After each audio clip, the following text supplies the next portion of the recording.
আওয়ামী ফ্যাসিবাদ বাংলাদেশে ফিরবে না। বাংলাদেশ বদলে গেছে। ৭২ শৃঙ্খল এই দেশের মানুষ ভেঙে ফেলেছে।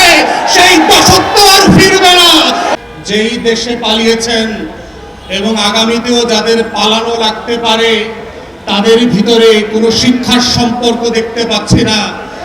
দেখতে পাচ্ছি একই ভুল বারবার করে, একই গর্তে বারবার করবার যে ঐতিহাসিক ধারা বিবরণী, সেই বাস্তবতা আবার নতুন সরকারের আমলে আমরা খুঁজে পাচ্ছি।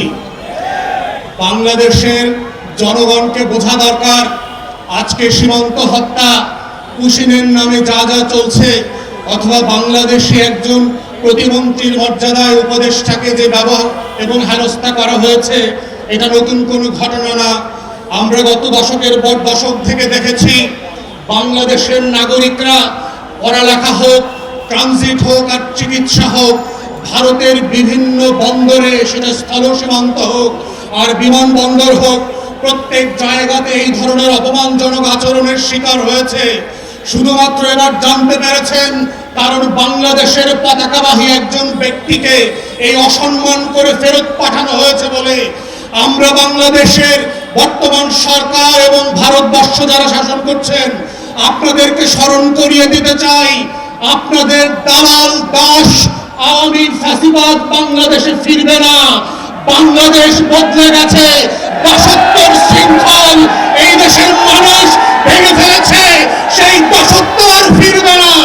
যারা প্রকাশ্যে দিবস করছেন, আমাদের দেশের পতাকাকে অপমান করে, পুঁজিনের চেষ্টা করে, হাজার হাজার ভারতীয় নাগরিককে অনুপ্রবেশকারী বানিয়ে রাত ২টার সময় বিভিন্ন লোকেশনে ফেরত পাঠাচ্ছেন। মনে রাখবেন, বাংলাদেশ আওয়ামী ফ্যাসিবাদের সেই পুঁজির মেনে নেবে না। সীমান্ত হত্যার নামে যা শুরু করেছেন, এই সীমান্ত হত্যা যদি বন্ধ না করেন, বিজিবির সদস্যদের আচরণ থেকে যদি না শেখেন, সীমান্তবর্তী বাংলাদেশী নাগরিকদের অ্যাটিটিউড থেকে যদি না শেখেন, তাহলে প্রকাশ্যে বাস করছেন দিল্লির আধিপত্যবাদ। আমরা ত্রয়োদশ সংসদে মেনে নেই নাই, 13-14 সেঞ্চুরিতে মেনে নেই নাই।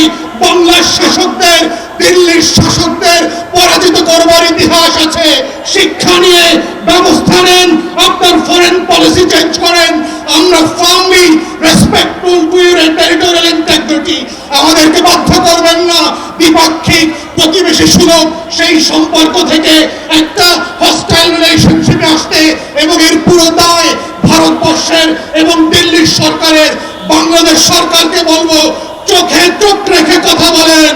বাংলাদেশ এক নতুন সীমান্ত প্রহরী জাতি আকারে আবির্ভূত হয়েছে। নত জানু পররাষ্ট্র নীতির কোনো প্রয়োজন আর পড়বে না। আসেন, আপনারা যতদিন সাহসীভাবে ভূমিকা রাখবেন, বাংলাদেশের প্রত্যেকটা নাগরিক 11 দল হোক আর 11 দলের বাইরে হোক, আমরা আপনাদের পাশে থাকবো লাল সবুজের পতাকাকে পাহারা দেওয়ার জন্য। সেই আহ্বান